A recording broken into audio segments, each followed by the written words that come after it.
ఓం శ్రీ గురుభ్యో నమ. శ్రీచక్ర నవ ఆవరణ గుప్త గాయత్రి మహామంత్రములో ఈరోజు వచ్చే రెండవ మంత్రం భైరవ అంశకి సంబంధించింది. అంటే ఏ భైరవ ఉపాసన చేసేవాళ్ళైనా చెయ్యాలనుకుంటున్న వాళ్ళైనా సరే ఈ మంత్రం చేస్తే ఈ మంత్ర దేవత ఆ రూపంలో మిమ్మల్ని అనుగ్రహిస్తుంది. దీనిని మీ వివేకము విచక్షణలతో కొద్దిగా చివరిలో ఇప్పుడు ఇది గాయత్రి పరంగా వచ్చినప్పుడు ప్రచోదయాతన తీసేసి హుంపట్ స్వాహ అని కొంతమంది చెప్పుకుంటూ ఉంటారు, శత్రునాశనార్థం. అది వాళ్ళ జ్ఞానాన్ని బట్టి ఉంటుంది. మంత్రం ఏంటంటే ఓం హ్రీం ఓం కయ్యేలా ఆగిపోతుంది. ఐం హ్రీం ఐం ఆపద్దుద్ధరణాయ విద్మహే. సెకండ్ స్టెప్ ఐం క్లీం సౌహు హసకహాల క్లీం హ్రీం క్లీం వటుకేశ్వరాయ ధీమహి. మూడో స్టెప్ ఐం ఈం సౌహు సకల శ్రీం హ్రీం శ్రీం తన్నో వీరహ ప్రచోదయాత్. మంత్రం వివరంగా 3 స్టెప్పులుగా చెప్పడం జరిగింది. దీనిని శ్రీ విద్యా పూర్ణ దీక్ష అయినటువంటి వాళ్ళకి అవసరం లేదు. శ్రీ విద్యా పూర్ణ దీక్ష అంటే ఏంటి అనేది ఇప్పుడు శృతుల ప్రమాణంగా చెబుతాను. ఈ మంత్రం ఒకసారి నేను మీరు ఎట్లా చేసుకోవాలో వివరంగా చెబుతా కలిపి. ఓం హ్రీం ఓం కయ్యేల ఐం హ్రీం ఐం ఆపద్దుద్ధరణాయ విద్మహే ఐం క్లీం సౌః ఆసాకాహాల క్లీం హ్రీం క్లీం వటుకేశ్వరాయ ధీమహి ఐం ఈం సౌః సకల శ్రీం హ్రీం శ్రీం తన్నో వీరః ప్రచోదయాత్. ఈ విధంగా చేసుకోండి. ఇది చాలా ఉత్తమమైనది. శృతి ప్రామాణిక శ్రీ విద్యా దీక్ష అనేది చాలా పరబ్రహ్మ స్వరూపంగా మారటం కోసం చెప్పేది. దానివలన ఈ ప్రపంచంలో ఏదైనా సాధించవచ్చు. కానీ అందులో చెప్పినటువంటి నిగూఢ పదబంధనములు ఇప్పుడున్న కొంతమందికి అర్థం కావట్లేదు.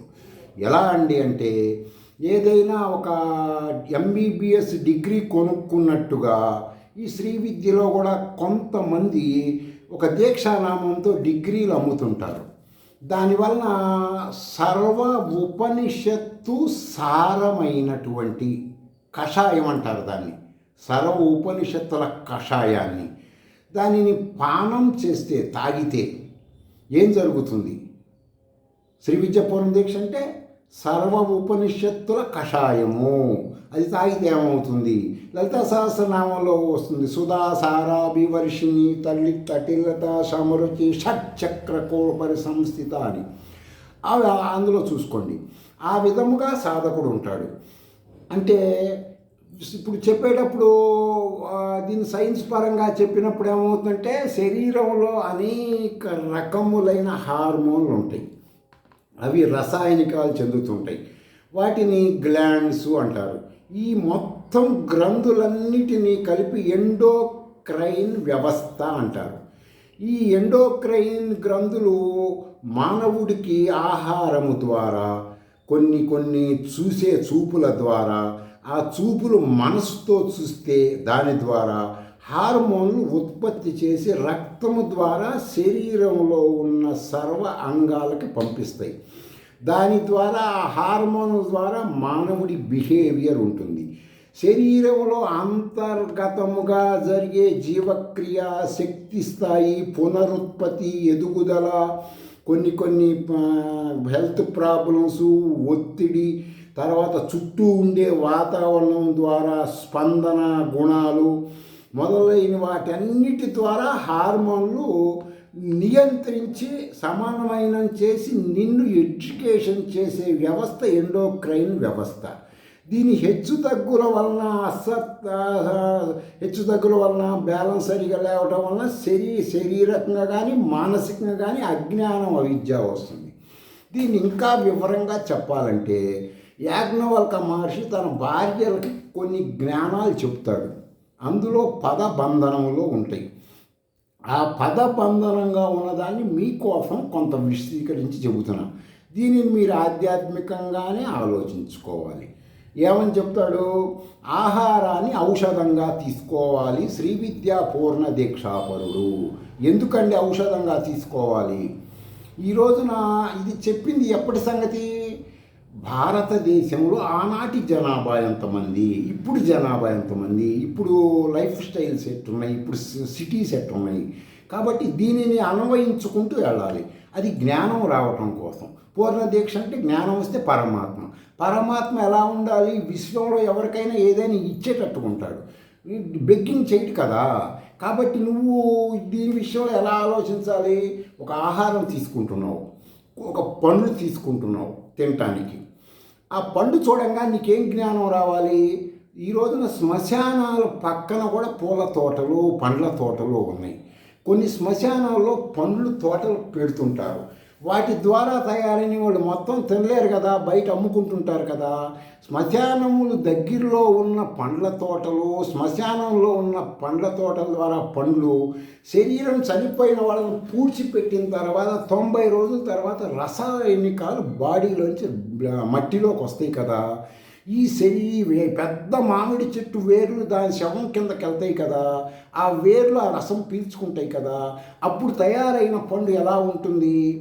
అందువలన ఈ సెన్సిటివ్ జ్ఞానం తెలుసుకోవటానికే ఆహారాన్ని ఔషధంగా తీసుకోవాలి అని చెప్పారు. బ్రహ్మచర్యం గురించి ఏమని తెలుసుకోవాలి? శ్రీ విద్యా ఉపాసకుడు ఏ స్త్రీతో పురుషుడు కలుస్తున్నా, పురుషుడు స్త్రీతో కలుస్తున్నా ఆ శరీరాలు ఏర్పడటానికి వాళ్ళ అమ్మ వాళ్ళ నాన్న తీసుకున్న ఆహారాల ద్వారా తయారైన వీర్యము ద్వారా కదా వచ్చేది. వాళ్ళు ఏ ఆహారాలు తినేవాళ్ళు, ఏ విధంగా లైఫ్ స్టైల్ గడిపారు, ఇవన్నీ కూడా చూసుకోవాలి. దానిని బట్టి అక్కడ ప్రతిచర్యలు ఉంటాయి. ఇలాంటి జ్ఞానములు తెలుసుకొని శ్రీ విద్యా ఉపాసకుడు ఉండటం కోసం బ్రహ్మచర్యము, ఔషధాహారాలు ఇలాంటివన్నీ చెప్పుకుంటూ వచ్చారు. వాటిల్లో ఉన్నటువంటివి ఈ తెలుసుకోకుండా మనం ఆచరించకుండా ఎన్నిసార్లు మంత్రములు వల్లె వేస్తున్నా, ఒక ఐస్ క్రీమ్ అమ్మేవాడు గతంలో చెప్పాను, ఐస్ క్రీమ్ అంటూనే ఉంటాడు. అందులో క్రీమ్ అనబడే బీజం వాడు గమనించడు. ఆ విధంగా నువ్వు ఉచ్చరిస్తున్న శ్రీ విద్య పూర్ణ దీక్ష అంటే ఏంటి? పూర్వాంగ ఉత్తరాంగాల సహితంగా మహాషోడశి షట్కోటిల రాజరాజ పరాభట్టారిక దీక్షానామం కూడా ఉంటుంది. అది శృతి ప్రామాణికంగా వాడు ఇవన్నీ ఆచరించాలి. ఆచరించకపోతే వాడు బయట జంతువులు చేస్తున్న విధంగా నువ్వు గదిలో చేస్తున్నావు. గోడలు మాత్రమే అడ్డం ఉంటున్నాయి, పంచభూతాలు అడ్డం ఉండలేదు కదా, అన్నీ చూస్తున్నాయి కదా. దానిని బట్టి వివేకము, విచక్షణ ఈ పూర్ణ దీక్షాపరులకు ఉండాలి.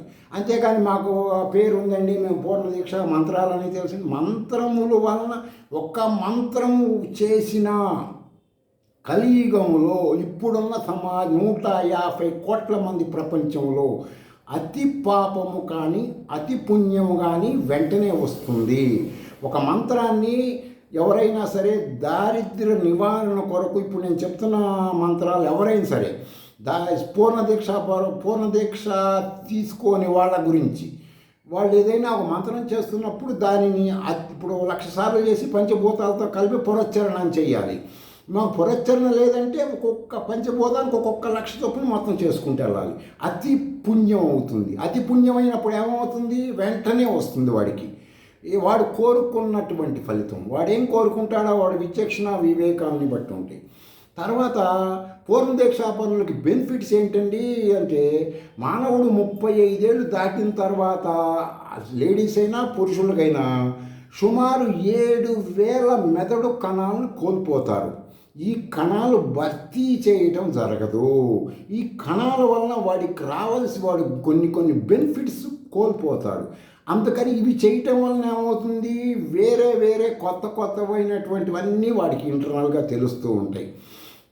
అంతేకాని మీరు శ్రీ విద్య పూర్ణ దీక్ష తీసుకోవాలి, మేము శృతి ప్రామాణికంగా అనుకునేవాళ్ళు కామెంట్లో మెయిల్లో పంపిస్తే వాళ్ళ వివరాలన్నీ తెలుసుకొని వాళ్ళకు అవసరమైతే దీక్ష ఇవ్వటం జరుగుతుంది. లేదండి మాకు దీక్ష అక్కర్లేదంటే నేను చెప్తున్న శ్రీచక్ర నవావరణ గుప్త గాయత్రిలో ఈ విశ్వములో ఉన్న సర్వదేవతలు ఇది. నిన్న గణపతికి సంబంధించిన ఎవరైనా చేసుకోవచ్చు. ఈరోజు భైరవ అంశ చెప్పాను. కొన్ని మీరు బయట ప్రపంచంలో వినని పేర్లు కూడా ఈ శ్రీచక్ర నవావరణ గుప్త గాయత్రిలో వస్తూ ఉంటాయి రోజుకొక రకంగా. మిమ్మల్ని మీరు అభివృద్ధి చేసుకోవాలి, కానీ ఎవ్వరూ మిమ్మల్ని అభివృద్ధి చెయ్యరు. మీరు చేయాల్సింది ఏంటంటే మీరు వల్లిస్తున్న శబ్దము బయటికి వెళ్ళి దేవతా రూపంలోకి ఆమె సూక్ష్మ రూపంలో మీలోకి వస్తుంది. దీనినే అనాహత చక్రము, పశ్యంతి, మధ్యమ, వైఖరి ఈ విధమైన పేర్లు ఉంటాయి. ఇవన్నీ మీరు తెలుసుకోలేను కాబట్టి ఈ మంత్రాన్ని శ్రద్ధగా మీ ఇంట్లో కుదరకపోతే దగ్గరలో ఏదో ఒక వీలున్నదో ప్రాచీన దేవాలయం అది దొరకకపోతే దగ్గరికి వెళ్ళి రోజు 1 గంట సేపు మీరు స్పెండ్ చేయండి ఈ శ్రీచక్ర నవావరణ అర్చనా మంత్రములని. అంతేకాని దీక్షా మంత్రాలు వేరు, ఇది వేరు. ఇవి అర్చనలో వాడుతుంటారు, ఎవరైనా చేసుకోవచ్చు. స్వస్తి.